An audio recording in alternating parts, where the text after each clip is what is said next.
A New Era Has Begun by Benjamin Krem's Master. A Master Speaks, Volume 1, page 141. At this point of planetary crisis, few indeed realize the enormity of the tasks facing both hierarchy and humanity, and even fewer the magnitude of the work of transformation for which this world calls. Nevertheless, great forces of reconstruction are at work, and ere long the evidence will be there for all to see. Already, many are the changes which none can deny.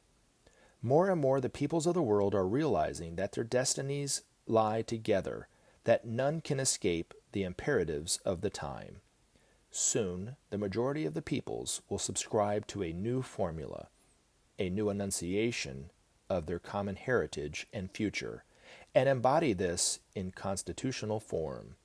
Thus will begin a new era in the long evolution of men. In the meantime, much can be observed and learned by those attuned to the true happenings of the time. As we watch the law of cause and effect in action, producing pain and suffering as well as correction and transformation, we can see the inevitable process of this great law. All comes under its command. None, not even the Christ, is beyond its call. Recently, there has been a growing realization that the Christ is in our midst. This is due in equal part to an inner response, however oblique, to his energies now flooding the world, and also to the work of those now serving to make known his presence among us. That the majority should find this information unlikely is not to be wondered at. It tends to undermine the established norms so long held sacrosanct. Yet those in his community who know him are not in doubt. They know that the teacher for all men is here, and await his emergence into more public life. They know, too, that this must take place gradually, step by careful step, so that the free will of men is not infringed.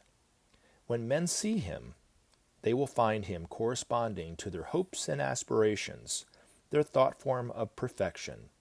Some will reject him totally, insulted by fear from the experience of the real.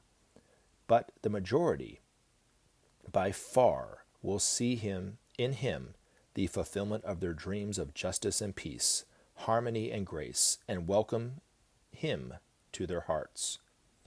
Thus shall we see the implementation of a long-laid plan to bring humanity into the experience of itself as God.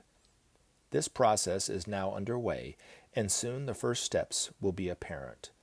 Men will take upon themselves responsibilities long since relinquished, and achieve the hopes and dreams for so long cherished. Then shall we know, in truth, that the new era has begun.